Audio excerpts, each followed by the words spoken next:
imbestigahan ni Senator Panfilo Lacson, etong si Alan Peter Cayetano, mga kababayan, mukhang kaya natakot itong si Pia at biglang nanahimik dahil, mga kababayan, natakot ito kay Ping na baka mamaya siya na rin po ang susunod na imbestigahan. Dahil dito, ayon dito kay Senator Ping Lacson, mga kababayan, ay meron din pong insertion etong si Pia Cayetano.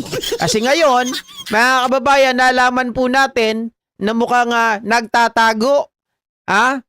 Nagtatago po, mga kababayan, yung proyekto ni Alan Peter Cayetano sa Taguig. No? Proyektong reclamation, nagtatago sa proyektong flood control. At saka ano, So, ayoko na lang banggitin. Pero meron. Pero dapat, baka sabihin nga si Senator Alan lang at Attorney Claire, pera muna. titigan nyo na rin si Senator Pia Cayetano. Din. ay sabi tayo yung banggitin. At saka ano, So, tsaka sa susunod. meron din bang doon sa mga Record naman yan eh. Nasa record naman yan. Nasagaan naman yan eh. so sa mga nasilip nyo po, sa mga nasilip nyo po, Senator Lacson, bukod po kay Senator Alan Peter Cayetano, meron din po bang involvement dito si Senator Pia Cayetano? Ayan. Sa ngayon wala. Pero sa insertion meron. I think nasa 4.7 May insertion din. billion. Don't think 2020. Okay. Ang laki ha? Magkano? Ayan. Sa ngayon wala. Pero sa insertion meron. I think nasa 4.7 billion. Oy, malaki yun 4.7 billion. 4.7 billion! Mga kababayan! 2025. Oo. 4.7 billion, sir. 2025. Projects po para sa Taguig Aba. din. The insertion nasagaan yan. Aha. Hindi pa namin na-check kung ilan doon sa 4.7 Hindi pa billion na-check. ang na-implement. Mhm. Ang maliwanag lang nakita namin sa Oo. record ni Senator Alan, out of the 6.7 billion, parang nasa mga 75 million lang ang hindi na-implementa. Hmm. Lahat. Kaya siguro sabi ni Pia, teka lang muna, dito lang muna ako sa tabi. Baka pati ako madamay. Baka pati ako maimbestigahan. 'Di ba? Yari na. Oh. Ito naman mga Kri, kasi tandaan natin so let's give her the benefit of the doubt. Hindi natin alam Kasi at the time na nagsalita ang Pangulo ng mahiya naman kayo, talagang sabi nga, di ba kaya nga medyo naging cause ito ng mababang economic growth kasi hindi gumastos. Mm. Nakakaapekto po talaga yun kapag hindi gumagastos ang gobyerno para sa proyekto, kumbaga nagtipid, hinold, nakakaapekto po yun sa ekonomiya. Oo. Kasi hindi Hindi siya umiikot yung pera eh. Diba? Tama. Walang trabaho para sa infrastructure, 'di ba? Tapos yung mga kontraktor na naipit, hindi agad nabayaran. So hindi sila makakaikot. So, Correct. 'di ba? Tapos yung ibang mga kontraktor na involved para nagkaroon ng problema sa bangko, nakaapekto siya talaga. Kaya lang hindi pwedeng hindi eh. Kailangan linisin eh. Mm. Katulad niyan, 'di ba? Ang daming multo. Diba? Ang daming Na multo. talagang kailangang ma-open para Oo. lumabas. Diba? Para malaman natin kung ano. Ang tanong dito, may multo rin kaya, mga kababayan? Kasi sa ngayon, ano pa lang sabi ni Panfilo, as of the moment, di ba sinabi niya, sa ngayon wala pa. Kasi hindi, ibig sabihin, hindi pa nagdidig itong si di ba? Dig deeper itong si Panfilo Lacson. Mga kababayan, mukhang tawag dito, para sa akin, mga kababayan, itong bagay na to ay nire-reserve muna. O, sige, diyan ka muna, park ka muna diyan. Tingnan natin pag tapos namin dito kay Senator Alan, pag ikaw nag-ingay. Parang gano'n ang dating sa akin. Ano mga multo yung nasa likod ninyo? Napunta dyan sa, hindi ko alam kung meron pa ibang napuntahan yon, pero karamihan dyan sa Taguig. Opo. Tapos yun nga, kaya lumawak na lumawak yung reclamation kasi nga, pinapalabas na slow protection at saka flood mitigation, pero wala naman nangyayari talagang slow protection kasi wala namang slope ang reclamation eh. Di ba? Pag tinabakan mo yung Laguna Lake, ano epekto niyan? May ecological impact yan eh. Correct. Environmental impact. Kasi nga, siyempre, tinakpan mo yung Oo. Yan yung sinabi natin kagabi, mga clean. Makakakos pa nga siya ng pagbaha. Oo. Kagaya nung nangyari, eto lang para ma-picture out nyo, mga kababayan. Natandaan nyo po yung eto talaga ano namin to kumbaga ito yung isa sa mga na-notice namin. Nung nagkaroon po ng sa Manila Bay, hindi, wag na lang doon sa Manila Bay, baka mamaya may mainis Pero totoo yan isa sa mga napansin namin yung MOA, nung tinatambakan nila, 'di ba? Yung MOA. Nung tinambakan na yan, may reclamation doon, mga kababayan. Actually, diyan namin napansin na yung lugar namin dati sa Tatalon. Yung lugar namin dati, diyan bumibilis yung pagbaha. Kasi dati hindi naman yan eh. Isang buong gabi, isang buong araw na malakas na ulan, saka pa lang kami papasukin sa loob. Nung nagkaroon ng reclamation dyan sa, sa Manila Bay, mga kababayan, ay doon sa MOA, ano na, nagulat kami 3 hours. Hindi naman kalakasan ng ulan. 'Di ba? Basta dire-diretso baha na kaagad. Oh, kaya sabi ko, pag reclamation, hindi yan ano eh. Makakasagabal pa talaga yan eh. Dapat dredging. 'Di ba? Bakit ka maglalagay ng reclamation? Oh, anong gagawin mo doon mga kababayan? Ba't mo tatambakan? 'Di ba? Ang gusto mo nga mangyari, marami yung paglalagyan, pagdadaanan ng tubig. 'Di ba? Tapos ngayon tatambakan mo. Pag tinambakan mo yun, di wala nang daluyan ng tubig. Mga kababayan. Di ba kasi ngayon Oh. lake, dapat dredging yan. Correct. Tapos tatambakan. Para lumalim. Portion ng lake, may pagkabaharin niya. Magkakabaharin dyan. So, Akala ko may yun na lang. Abangan na lang yung gagawin ng ombudsman kasi Parang naalala ko tuloy itong isa sa Las Piñas. Etong si Congressman Mark, yung kaaway ni Cynthia Villar, mga kababayan. Naalala ko meron isa doon na dati parang meron siyang medyo parang lawa siya. 'Di ba? Parang lawa doon sa ano ba tawag nila doon?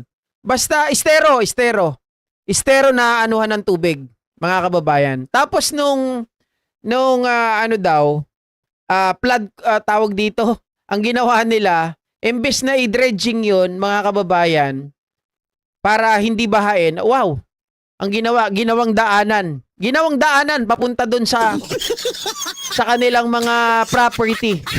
Doon sa kanilang mga pabahay, di ba? Yung kanilang mga mga paupahan. Oh. Yung kanilang mga kayamanan. Alam nyo na kung ano yung tinutukoy ko, mga kababayan. Biruin nyo, imbes na may dadaanan yung mga tubig pag malakas ang ulan, may ipon doon, itinakpan mo. Ginawa mong daanan ninyo. Wala na sa nadadaan ng tubig. Kaya pag bumaha, mga kababayan dyan sa Las Piñas, mabilis. 'Di ba? Lalong-lalo na sa area na 'yon.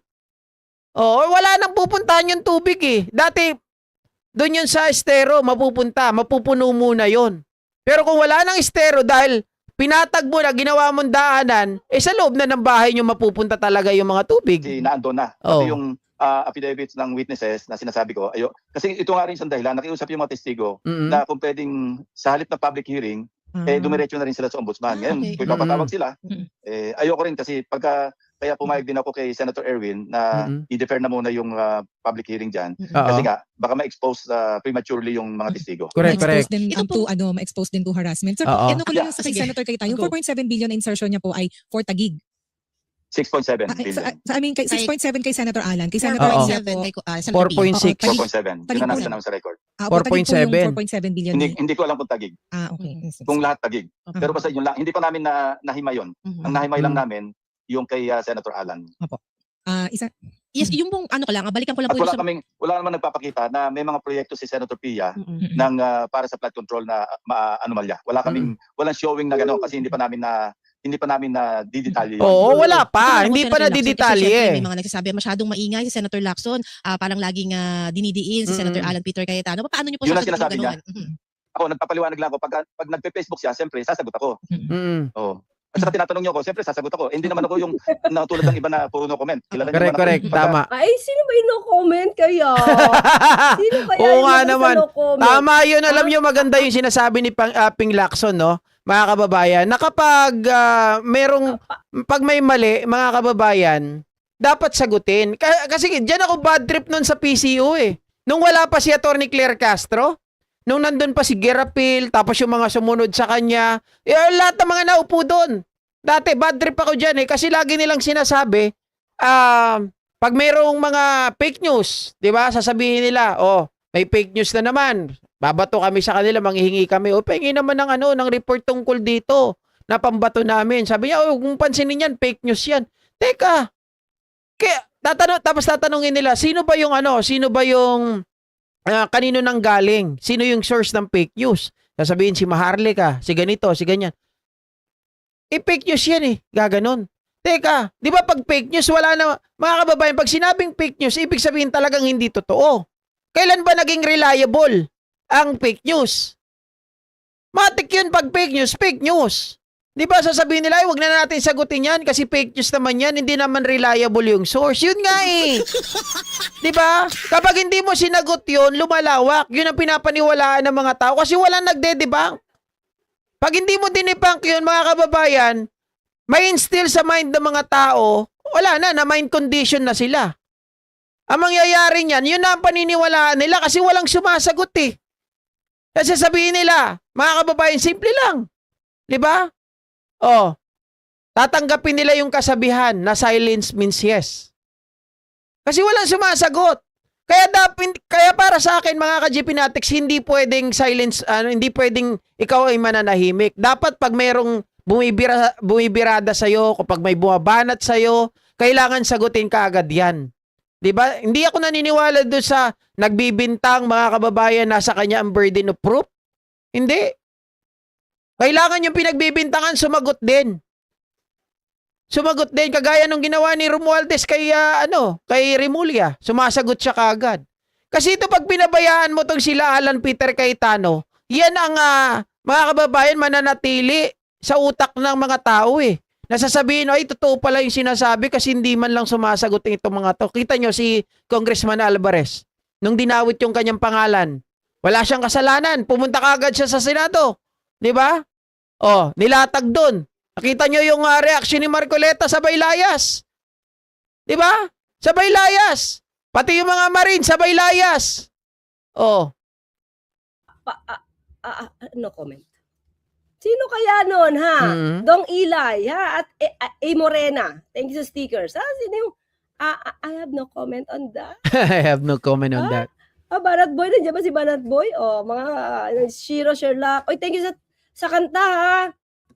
Sa song, ha? Sherlock, ha? Kaya naman, kasabihin, nangangampanya ako. Pwede ba? Niya tuloy ako patugtog.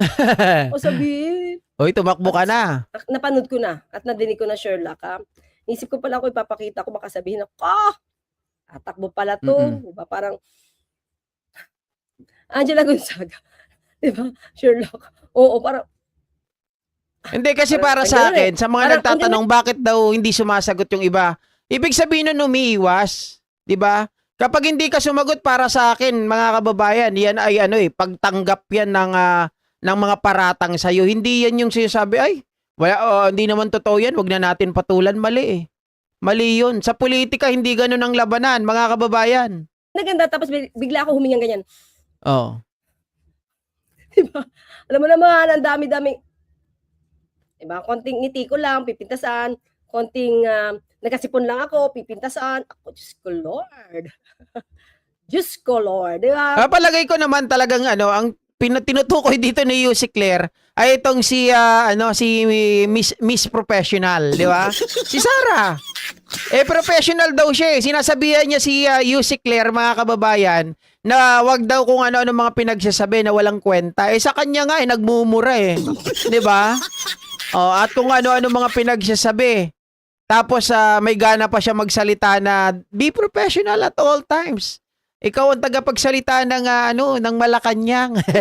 Pag ganon pa, akala mo may birada eh, no? Akala mo may tama eh. May tama sa utak pala. Anyway, mga kababayan, maraming salamat po muli sa inyong lahat. Isang mapagpalang gabi. Mag-ingat po tayo, ha. Sabi ko kanina, wag po tayong lulusong sa baha basta-basta. Ako mahirap magkaroon ng leptospirosis, guys. Baka hindi nyo kayanin. At yung mga lalaki dyan, no? Kapag kayo ay may mga sugat, naku, wag na kayong lumusong. Pag kayo nagka-leptospirosis, yung mga etits ninyo, lalagyan niya ng mga catheter, mga kababayan, hirap na hirap kayong umihi. Okay lang kung mahirapan kayong umihi, pero kung mategi kayo, yun ang masaklap. 'Di ba? Kasi nung undoy, mga kababayan, dun sa amin, daming natigok doon. Leptospirosis. May mga may mga tama. ang bibilis pa talaga nategi. Dahil hindi nila ramdam eh. Nagsiinom pa ng mga alak. Nung panahon na yun, okay kami dito. nagbababad sa baha. Pero ako, ranas ko yan. Nakainom nga ako ng tubig baha mga kababayan. Pero, awa ng Diyos, hindi naman ako naleptos, no? Pero mahirap yan. Ingat-ingat po mga kababayan. Magdala po tayo ng payong, magdala po at saka wag na po kayong lumabas pag hindi naman kailangan. Maraming salamat. Isang mapagpalang gabi po.